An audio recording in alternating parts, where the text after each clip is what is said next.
We're bringing you 7 Senior Bowl winners that you need to know about from this past week. And why is it that we pay attention to the Senior Bowl? Why does it matter? We brought on Cecil Lammey to talk about it. He was in Mobile, Alabama. For those of you who maybe know us, but don't know Cecil yet, he is the host of The Audible.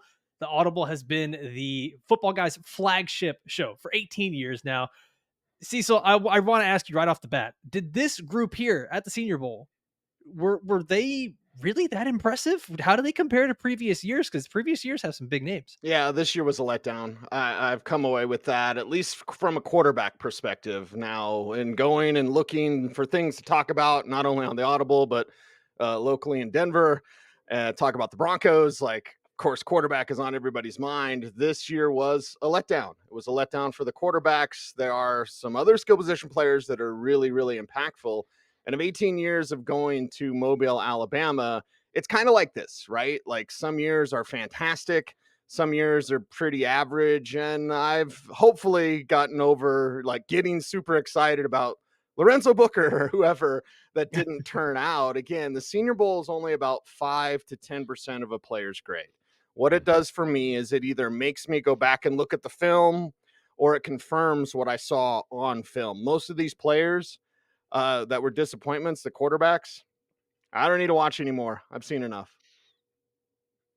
Yeah, and it's so interesting because in previous seasons we've seen some very notable Senior Bowl standouts. If you go back through the years, guys like Ramondre Stevenson and Nico Collins, and then Jahan Dotson, Rashad White.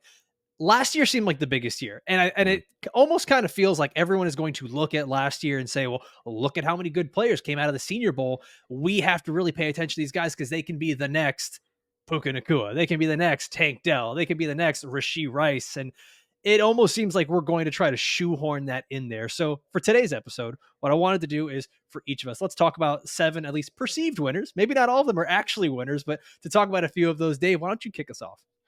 Yeah, I mean, Spencer Rattler is the guy right now, and I know Cecil's going to push back here a little bit. Again, we're talking about perceived winners. It seems like Spencer Rattler was the guy getting all the buzz. And coming out of high school, this guy had a pedigree that everybody was excited about. Go back 2 or 3 years, people were talking about, this 2024 class when Spencer Rattler hits it. He's going to be the QB1 of this class. And then just kind of slowly started to spiral a little bit. Wasn't the same guy that he was in years past. Started at Oklahoma, transferred over to South Carolina and didn't do too much, but he's had to play through 3 different systems throughout his career. And I think some people are kind of giving him the benefit of the doubt because of that. Now everybody's going to get excited about him because he won the Senior Bowl MVP. But if you know that, I mean, these guys are all splitting snaps. I think he attempted 4 passes in the game and just happened to look good on those 4 pass attempts. So gets the MVP, but I don't know how much there really is to go along with that. But Cecil, I want to throw it over to you because everybody's talking about Spencer Rattler being the big winner. Right. And I think a lot of that is people just holding on to priors from 2, 3 years ago where they really, really liked Spencer Rattler. What are we looking at with him? I mean, he's not like creeping into the first round because he had 4 good pass attempts at the Senior Bowl, is he? Yeah, I wouldn't think so. Now, the Senior Bowl can bump you up by a round, no more than that. You've never seen a guy make a jump like that. But I was there when Baker Mayfield was a borderline first round, second round pick. He Mhm. jumped up to number 1 overall. He owned that week in Mobile. I was there when Carson Wentz, and I talked to his representatives, and they were like, we're kind of worried about next week. I talked to him at the Shrine that week. And then the next week at the Senior Bowl, Carson Wentz owned, and he jumped all the way up to number 2. And we're looking at him as like a second round pick. So if Rattler entered this game as a day 3 pick, he's going to exit this game as a day 3 pick, Yeah. most likely. I mean, when the rubber hits the road, so to speak, and the NFL has to make this decision, that's likely the decision to be made, even in a quarterback desperate league. And, you look at just the talent of the Senior Bowl, and it varies every year. I think NIL is going to change. It's going to change the back half of the draft for sure. Scouts are already talking about that, and talking about AI scouting reports, which I've heard some people in the media may be doing. And that's where I wanted to get to. Like, there's a lot of groupthink. I encourage people that go to put in the work and put your opinion out there, no matter what it is. Rattler wasn't even the most consistent quarterback. Maybe he was the best quarterback on like Thursday, maybe stretching it just to say that. But the most consistent quarterback was Michael Pratt from Tulane. But I look at this Rattler thing, and I can't remember who I said it to on Twitter, but I was like, I was there when Logan Thomas was throwing passes into the dirt and people were going on ESPN saying he's going to be a great quarterback. He's been a great tight end when he's healthy, and he's never healthy. But I've seen it before, right? I've seen it. And it's not to say Spencer Rattler won't be the greatest quarterback of all time, but that star-studded ability was not there. It did not shine through in the way, let's say, that it did Justin Herbert just a few years ago when Herbert was absolutely amazing. When those guys show up, you know it, because you can't turn away from everything that they're doing. Rattler looked, maybe the best of the bunch, but it wasn't a great bunch of quarterbacks. And the guys that we were excited about that could have been worked into the top 10 conversation, like a Bo Nix, disappointed during the week. So Rattler was good? Question mark. I'm Ron Burgundy. I'm Spencer Rattler. I mean, I get it. I understand the pedigree. I was excited about him when he came out of high school. But like you, Dave, I think there's a lot of priors. People know the name. He's really good to talk to. I asked him why he loved football, because I said, obviously you love football, everything that you've been through, why? And he talked about his family and growing up and how, sports meant so much to him. So the kid loves it. You'll love to have him in the locker room. As far as being a future starter or anything, no, I don't see it. Now, we do have the Brock Purdy thing, because I always get the question, who's this year's Brock Purdy? Nobody. No, there isn't one. Nobody. There probably isn't a Puka Nacua either, and there probably isn't a Kyron Williams. Right. Well, there might be a Kyron Williams. Anyway, all right. But I remember talking to Brock for an hour at the Shrine game. He was done. I thought I was going to buy insurance from him. He was enjoying the week of the Shrine, and he was just I'm just enjoying my last football moments. He's in the Super Bowl now, so yes, anything can happen. Rattler, yes, has that pedigree, but as far as doing it at the highest levels that I've seen at the Senior Bowl, and again, 18 years, I'm going to hit everybody over the head with that. In almost 2 decades of doing this, I didn't think Rattler stood out in the way I've seen Dak Prescott stood out the entire week. Right? I've seen those guys do that. That's why I had a first-round grade on Dak Prescott. Rattler did not do that. So, yeah, 4th round now instead of a 5th or 6th rounder, he's a 4th rounder.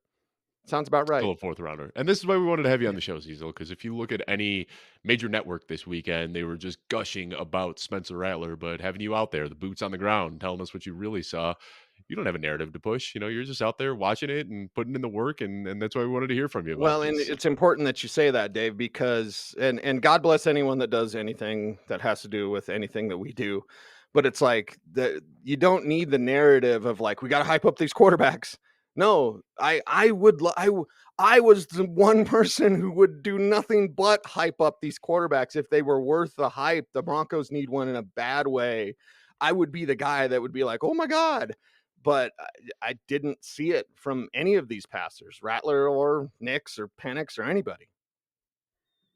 Yeah, it seems like every year, quarterback specifically is the position that kind of gets really gassed up as we get towards the NFL draft. I think last year people were talking about Hendon Hooker being a guy that could go in the first round. He ends up going in round 3 and be, oh, what a crazy fall. And it's no, maybe he was never supposed to be going that high anyways. And so it does feel like Levis quarterbacks going top 3 last year. Yeah. Malik Willis. I was there when Malik Willis, people were saying he's the number 2 pick. Yep. So much. And it feels like quarterback, it gets gassed up a little bit. Wide receiver tends to do it, especially if they go and have a really good combine or they win in one-on-one drills. The position that always kind of seems to be the redheaded stepchild of, the draft process is running back. These guys always get so devalued, and a lot of it's just where the league is. But there's a guy that I think it seems like he was probably one of your favorite prospects out there, Cease. And listen, I love MarShawn Lloyd, the running back out of USC. Watching his film has been great. He's thickly built. He's one of these guys, he can run between the tackles, yet he's explosive enough and has those cutbacks that kind of reminds me a little bit of a Travis Etienne and Kenneth Walker, but I think he's more of a weapon in the passing game. The struggle is that he went to USC, where it was just the Caleb Williams show. And MarShawn Lloyd really didn't get a whole lot of opportunities to touch the ball. Less than 12 touches per game at USC. Sees, I know that he's one of your favorites. Is it possible that MarShawn Lloyd ends up being the top running back off the board in the NFL draft? Because right now it seems like the opinions are scattered all over the place for the running back position. Yeah, we don't have that Bijan Robinson, Jahmyr Gibbs. We don't have that this year at the running back position. So people are left scrambling. And could Lloyd be that guy? I mean, I kind of hope not, because then the Broncos have no chance of getting him. I want to be around MarShawn Lloyd on a daily basis. First off, just being around him for a week in Mobile was awesome. The kid's intent. He's focused. As you mentioned, there's low mileage, which you love to see from that. And it's really the instinct. I've talked to Terrell Davis, actually I've argued with Terrell Davis because I'm a moron and I'll argue with a Hall of Fame running back about what it takes to be a running back. But we always talk about footwork or vision, right? For me, it's feet. For TD, it's vision. And I'm like, but if you can see it and you don't have the feet to get there, it doesn't matter. Anyway, I said, I'm a moron arguing with Terrell Davis, but the footwork and vision combination that you have with Lloyd, there's no live tackling on the ground. So running back is always one of the most difficult positions to in-person scout at these all-star games because you're not going to get tackled. And the game doesn't matter. And maybe should have started out with that. In 18 years, I've never gone to the game. The game does not matter. Seems like nobody goes. Everyone leaves before the game actually happens. Yeah, I think the Senior Bowl. Spencer Rattler went 4 for 4 at the game. Exactly. So there you go. There's your MVP. But so I want to see practice. And with Lloyd, it's the ability to, sorry, Joe, F with people, F with defenders, have him on a marionette. And I remember asking TD about this because when you take the handoff, the good ones will be looking at the linebacker level. You're not worried about the hole in front of you. You know the hole's going to be there. You're going to have the ability to create your own space. Lloyd does have the ability to create his own space. So I'd asked TD, hey, were you looking at the linebackers when you'd get the handoff? And he says, no, hell no. I was looking at the safeties. I already had the linebacker beat. Lloyd is that type of guy where he's getting the ball and it's third level, marionette strings. He's doing movements that aren't there to just make the defensive lineman miss. They're not there so that the linebackers, you're taught to look at shoulders. Linebackers are. So you'll flash, give him the flash. He was able to do the dead leg. Emmitt Smith's the last back I can remember that did that consistently. Give him the dead leg, take it away.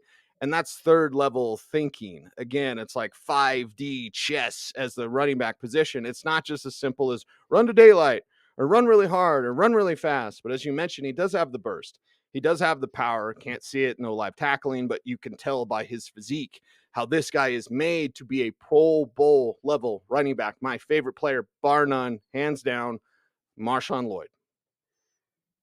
Man, and I've got a feeling we're all going to be making that mistake throughout the draft process of calling him Marshawn Lynch on accident. I've already done it a couple times. All right, Dave, why don't you take us to our next player here? Let me see. Who are we talking about next? Oh, Ladd McConkey. Yeah, the guy who was the talk from the first practice at Senior Bowl. Everybody was going nuts about this guy. He's a fun player. Another guy that, I think a lot of people were kind of pegging him as a riser even before the Senior Bowl. I want to shout out the Dynasty show that we have here at Football Guys. Jeff, Christian, Kevin, they did a Senior Bowl show before the week even kicked off, and they talked about Ladd McConkey being a guy to keep an eye on, wide receiver out of Georgia. Cecil, I want to see if you can corroborate this or not, but from just about everything I read, all the reports, they said that he was unguardable, that defenders couldn't even get a hand on him, that he was just a great separator. Is that kind of what you saw out there? Yeah, there's some reps where guys did get in his kitchen, so it wasn't a perfect week. And I've seen Cooper Kupp and at this game, and that was interesting. So you want to say McConkey is Kupp-like? Sure. Yeah. Yeah, sure. A scrappy gym rat that plays out of the slot, right? I'd go there. I've heard Edelman right, yeah. right, and maybe a little Wes Welker in his game. Where's Dammy Amendola? I was calling Dammy, but in just going back and seeing player X, that type of player, slot receiver, basically, he has to do what McConkey did, and McConkey did it and took it to the next level. So yeah, whatever praise you want to heap on him, I don't think it's enough. Honestly. So a lot of people are talking about him now that he really improved his draft stock. He was a guy that people were already talking about as a top 100 guy. Now he might go in the top 75. So if he does end up getting drafted, let's say late second round, just trying to put a little dynasty spin on this year. We're looking at rookie drafts. Are we looking at him possibly at the 1-2 turn in rookie drafts if he gets drafted in the second round? Is he that good? Because he's a security blanket, so he's like a target PPR hog king, right? A target hog. If Adam Thielen wasn't 33 anymore, right? Let's get them all in there. But with McConkey, I'm glad you bring up day one because it's important to note day one stars have to be day two stars. And I've seen it time and time again. And God bless, I can't remember. And he was a slot receiver from New Hampshire, I believe. At my first Shrine game, Bloom and I show up in Houston. There's this slot receiver. He's blowing it up day one. We're like, oh, my God, this is the ultimate sleeper. Everybody got to. So we talked about him. Day two didn't do anything. Day three didn't do anything. washed out in the NFL in like a year or whatever. But it's like day one stars have to be day two and have to be day three. McConkey was one of those players that I just stopped taking notes on because everything I was going to write, he had already done. And now he had done it multiple times, right? Because it's the same drills. And the national team, the American team, I'm going to complain a little bit here. The Senior Bowl needs a standardized practice routine because it used to be staffs that would coach, right? The Lions are here or the Broncos are here or whatever. They don't do that anymore. It's just a collection of guys, it's an amalgamation of assistants, and nobody knows how to run a practice. So each practice is different. I feel bad for the national quarterbacks because they didn't do what the American quarterbacks did, like Spencer Rattler. So like that's why in practice you see different things from different teams, and it sucks because I want to see them consistently do the things like McConkey was able to do in his practices, in the one-on-ones, in the 7-on-7s, in the team drills. Catching on air doesn't matter, but you see the body control, the route running ability, and the ability to cut a rug and not lose speed. Like that's very, very important. And very rarely, again, I saw Puka Nacua. I've talked about Puka Nacua since January last year, really ramped up in May when the Rams people really started talking about him. You rarely get those young guys that know how to cut a rug. They can't get open. The college open is different than pro open. He's already ready for that. And even though there was no hitting, there was thumping. And he showed the ability to not be afraid if he was going to get a thump. Because again, the quarterbacks weren't real great. So he had to catch some off passes, and McConkey was able to do that. And he had that one clip that was going viral from day one where he kind of slipped out of his break a little bit. The ball got overthrown, but he jumped up and made a spectacular one-handed catch. So, I mean, he kind of displayed everything you want to see, that he's got the quickness, he's got the long speed, he's able to shake defenders, he can separate, and then he can make the hard catches too. So, is it crazy to say maybe that he's the biggest riser from the Senior Bowl? I mean, you couldn't hop on Twitter without seeing Ladd McConkey clips and people gushing about him from the Senior Bowl this weekend. Yeah, I'd say he could be the largest riser, depending on what you thought of McConkey going in. A lot of college football fans would, and college football is different than pro. I've said it time and time again. Even though we've made amends, Joe Klatt and I didn't talk to each other for like 7 years. 7 years. And I think Joe Klatt is the greatest college football analyst of mankind. Like, I have all the respect for Joel. Joel is a friend, even though we didn't talk for 7 years, because I said this: watching college football is different from scouting in the NFL. You can be a great college football analyst, doesn't mean that you know how to scout in the NFL. You know, that might have ruffled some feathers, but I still believe it to be true. So college football fans knew McConkey, but scouts know McConkey can translate to the next level because college stuff, oh, he was so great in college. Anytime someone's like, hey, watch out for this player, I'll look at their avatar. They're from like Michigan or whatever. Watch out for this Michigan. What do you think of JJ McCarthy? Well, if I say that he's got concerns, he's 2 years away from even, being a quality backup, then you're going to get mad at me because you went to Michigan. So college football is different, but college football fans knew McConkey going in. Pro scouts and fantasy GMs need to know McConkey on the way out. See, so you talk about like the way that people are watching the game, right? And whether it's GMs, scouts, college analysts, whatever it is, how much weight does it carry for you when you see that a player gets voted as best at their position by their peers, like Ladd McConkey did as best wide receiver on the American team, or MarShawn Lloyd as best running back? When you see that, and it's the guys he's going up against day after day, like how much does that really matter to you in the scouting process? Yeah, that means a little bit more, right? And again, boots on the ground, you're there, you can get a feel for things, you can see how players pop. But really, it's those guys in the trenches going up against him, right? Like, and if they're saying that about their teammates, it's one of the most interesting conversations that you can get when you have post-practice interviews, when you're able to talk to the players on the field, like about going up, who's the toughest guy you're facing here? You'll be surprised some of the answers that you get. And I thought, honestly, outside of McConkey, and there's a few others, but still, like, defensive backs won a lot in Mobile, a lot. And it wasn't just because the quarterbacks That's not common. No, not at all. And I don't think it's the wide receiver talent. I really don't. There's some wide receivers I really like from this game. But for me, it's like the DBs were winning almost every day. So when someone like McConkey pops in a year where the DBs are owning everything, I think it says a lot. Now, the next guy I want to talk about here, this is a little selfish of me. Like, I don't know if he's necessarily a big winner from this, but I definitely wanted to ask you about Ray Davis, the running back from Kentucky, because there were, some shout outs there on Twitter that he was having himself a great practice, a couple of highlights of one-handed catches, things like that. But like you said, there's not a lot of contact going on in these practices, so you don't really see what these guys are all about. Because Ray Davis, he is a thumper. Like he's a little 5'8", 220-pound bowling ball. Yet he can kind of do it all. He was third in this draft class in targets and receptions, and not the normal conventional way of getting here to the NFL. He transferred. He's one of the older guys, 24 years old, older prospect, right? That really seems to be one of the only negatives that I've found on his game after watching film and doing a little bit of the research on the analytical side. One of the comps that he makes for himself, and I see it, is Jaylen Warren as an older prospect, a guy who can catch the ball, a guy who can make some big plays. We know with guys like this where maybe they're older, maybe they're not the ideal size or speed. Draft capital seems to be one of these things historically that plays a big factor in fantasy success. It's how much a team really invests in a player, how much they believe in them, how much opportunity they'll get early. This is totally selfish, but did he do enough to play his way into maybe being a day 2 pick, a round 3 guy, or is his age kind of one of those things that might keep him off in round 4, round 5, and he'll be one of those mid-round players? Yeah, I think he's one of those mid-round players on day 3. And it's unfortunate because it's running back. Running back with age. Now you're really, you enter this thing as a 7th round pick. Could you move up to the 4th, 5th, 6th? Yeah, sure, fine. I thought Davis was the 3rd most impressive back there. Rasheen Ali, who got banged up, biceps injury, the kid from Marshall. He was incredible. Not as good as MarShawn Lloyd, because I love MarShawn Lloyd. But like Ali was the 2nd most impressive back, got banged up, going to have surgery, going to be okay for the start of the season. Someone's going to get a value there.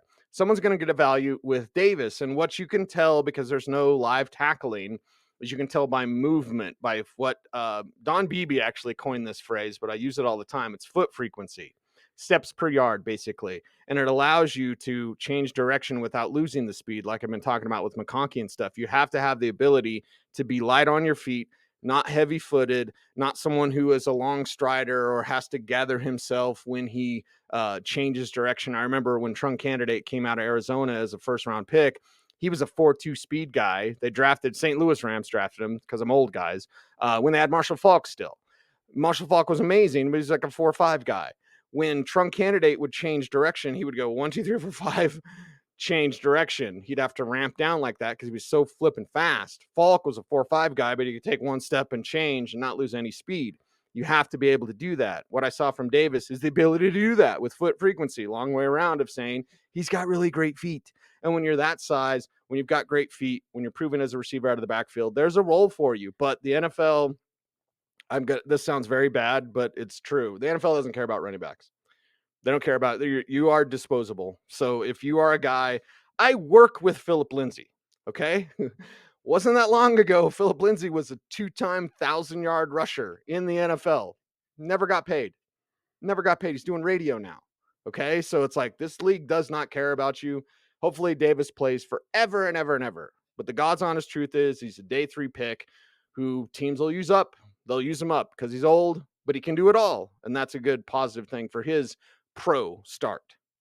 And the nice thing Yeah, is, this time of year we talk about age so much because we're talking about draft capital and we've got our dynasty lens on. But, an older prospect like this, if he still gets drafted in the 5th, 6th round, doesn't mean that he's dead for the 2024 season. Like he could still have a couple of good years.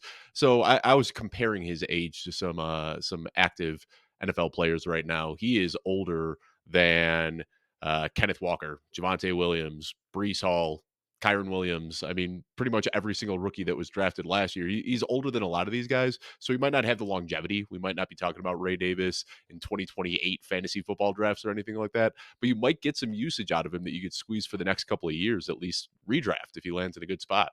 Yeah, and for fantasy, that's all that matters. It's like, I'm Right. sorry, but like if I can use you for a little bit, then that's great. And Yep. I will make a comparison that I rarely make because he's my bowling partner and a dear friend.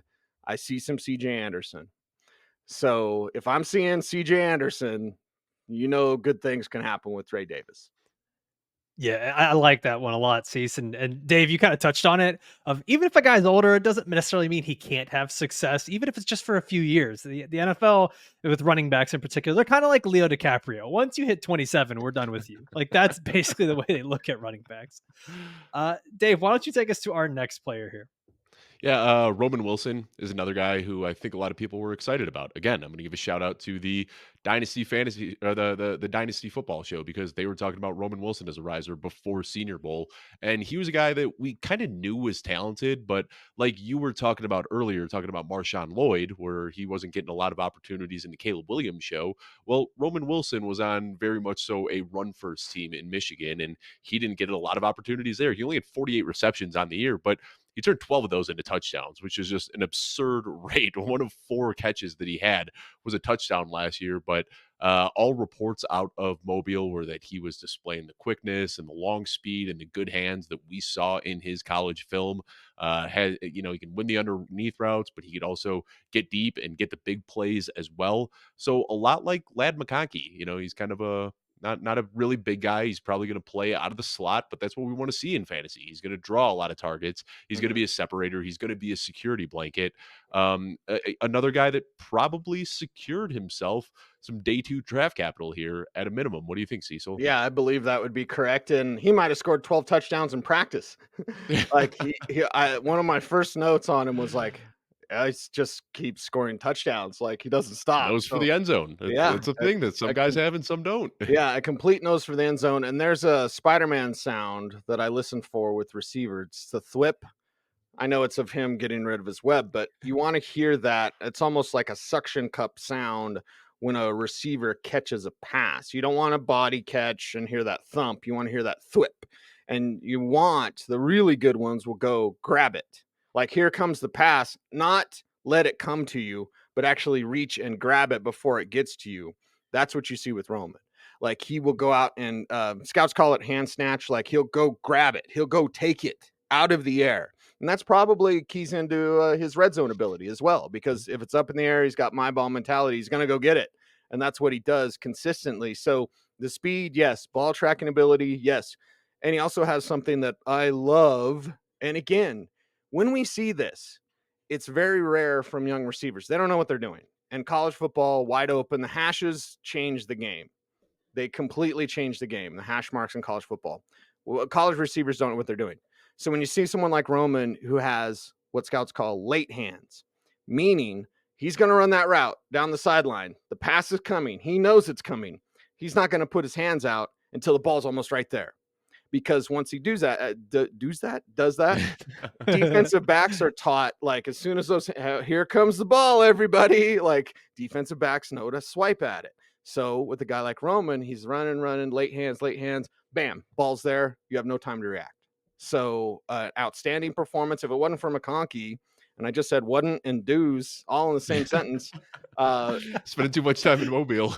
Something, too much barbecue. I don't know, but like he would have been the talk of the talk. So he needs to be as high as we're talking about McConkey. We need to be saying the same thing about him as well. So I don't want to speculate too much here, but when we hear that these guys like secured round 2 draft capital, that's when I start getting really excited because at the end of round 2 is when good teams are picking, and some of these teams are wide receiver needy. So a guy like Ladd McConkey, a guy like Roman Wilson, if they landed with Detroit or Baltimore or Kansas City or one of these teams, that's when we'd get really, really excited about them. Now, maybe they creep up a little bit as we get closer to the draft, but landing in a pass first team with a good quarterback, that's just the best case scenario for a guy like this. Yeah, that or with a bad team that's got to throw a lot because their defense stinks. Yeah, which could be Carolina at the top of round 3. There you go. Carolina again, everybody, with Bryce Young. But like watching for where they land, it's fit for everybody. Mostly I say this with quarterbacks. The dirty secret in the NFL is fit. You got to find the fit. When you do that, you can be special. With wide receiver, it's pretty much the same thing. They've got to find the fit. But both of these guys are players that if you are a Chiefs or a Bills team, you are a Dolphins. Imagine these guys on the Dolphins. My God, there's only one football. Look at Alfredo. Like, yeah, I mean, it would be amazing, but that's how you do it: is you go get more amazing weapons and amazing talent. Yeah, you're talking about these guys that are amazing weapons, amazing talent. Fit matters so much. It kind of seems like where the league is going, they're willing to build offenses around these players that maybe aren't your traditional wide receivers. They're not, the big X Julio Jones type guys that you'd be drafting really early in the NFL draft. And one of the guys that stood out this week, and I've done very minimal film analysis on him so far, but Malachi Corley, the wide receiver from Western Kentucky, was a guy that I heard a lot about. He was voted as the best wide receiver on the national team by his peers. I've seen a lot of the comps of maybe Jaden Reed from last year, Debo Samuel in previous years, that he's a physical guy, 5'10", 215 pounds, a little bit stockier than you'd normally see on one of these wide receivers. But he's a guy that even himself, he dubs himself the Yak King, the yards after catch king. He caught a lot of screen passes at Western Kentucky. And so you probably won't see a lot on his film that translates to the NFL, but it sounds like in Mobile, he was turning some heads. So talk to me a little bit about Malachi Corley, and is he a guy that you think could actually be a full-time wide receiver at the next level? Doing it again with DBs winning the day most every day on both teams. And he was still doing it. He doesn't know what he's doing yet as a route runner, which makes a lot of sense in Western Kentucky. And that helmet pops, by the way, because you're just like watching practice. And I just jot down numbers until I go back and to write the report, and then I'll type out the full names. But that helmet, I was like, I know who that is immediately because of Western Kentucky and that Hilltoppers helmet. But you look at the way he won. Right now, what can you do? You're not going to catch a bunch of screens in the NFL, and you're not going to catch a bunch of screens in practice. But what can you do?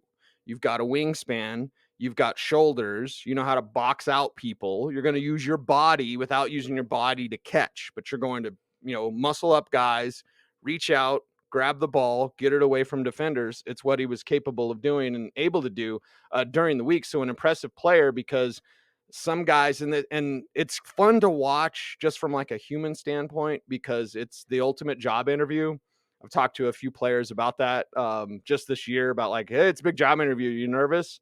Because some guys are nervous, and you come from Western Kentucky, you might be a little nervous going against some of the nation's best, but not the case with Malachi. He was out there using his body, using what the tools that he has right now without even being refined. So what we always have to do in fantasy or in NFL scouting is we have to project. What can he be when he knows what he's doing?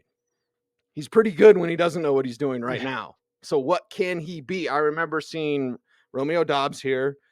He's a little more like Christian Watson than Romeo. And I remember Khalil Shakir at the Senior Bowl.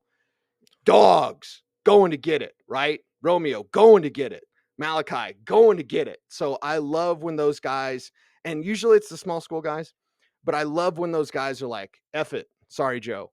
I'm going to go win this rep. Every single rep is on my resume, because that eye in the sky, I don't lie. And the practice tape that he put together was very impressive. So I love when small school guys go get it, because that's exactly what you have to do. I like the one where he got a flag on the rep, but still just trucked through a defender. I'm sure you know which one I'm talking about, Cecil. That was making the rounds on Twitter. And these are the guys, like, I expected him not to have a great Senior Bowl, because he's one of those guys that is going to benefit from full contact practices, and he's better in a game setting than he is in one-on-one reps, but he still had himself a good week. So I like to see that. I love guys like this, and maybe I'm an idiot because I keep falling for the trap, but the Traylon Burkses and who was the guy last year, Jonathan Mingo, these guys that aren't all that refined, but they can do things after the catch. So I'm hoping that he can take that step forward in the NFL. Malachi is quickly becoming one of my draft darlings, and we'll see how it translates into the NFL game.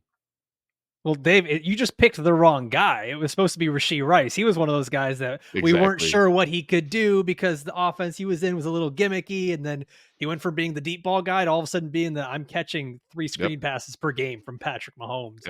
It's just, you picked the wrong guy. That's all it was, man. All right. We talked about 6 players here so far, but now it's your turn. I want you to pick a guy that maybe we did not list on here as a perceived winner from the week. And who is just the favorite that stood out to you that we have not talked about yet? Jared Wiley. Okay. You want a tight end, you want a weapon. Wiley is the guy. I'm so glad that I get to talk about him and stop complaining about Bo Nix. Bo Nix he was kind of a jerk to me, but I like that. Not as much of a jerk as Joe Flacco was to me at the Senior Bowl. I remember being there with the camera crew. I was like, why is this Delaware guy like a jerk? I might have used a different term. But I've complained a lot about Bo Nix because he was disappointing to me this week. But no, Jared Wiley, the TCU tight end, a move weapon, got size, got receiving ability, has my ball mentality, knows how to use his frame, doesn't know how to run routes yet. Again, kind of the common theme with most college players. But Wiley was a player because tight end is such a weapon. And there were times when I would have to like kind of rub my eyes and be like, wait a second, was that a wide receiver? Is that who is that wide receiver? And it wasn't. It was Wiley. So you're looking for tight ends, you're looking for weapons. Fantasy GMs, we know how desperate you can be at tight end.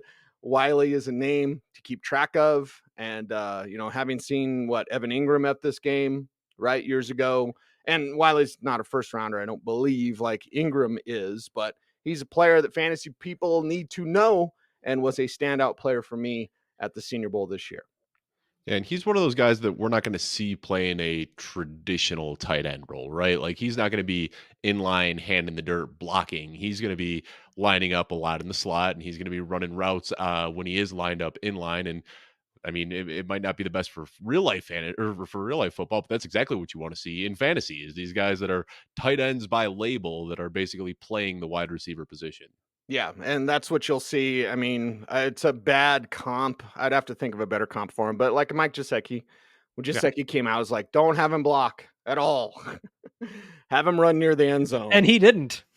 He did not block ever for years. He didn't. He also You were never right. lined up in line. That's one of the like at a certain point, I think you just need to take the tight end label away. Like they should look Yeah. at the formation.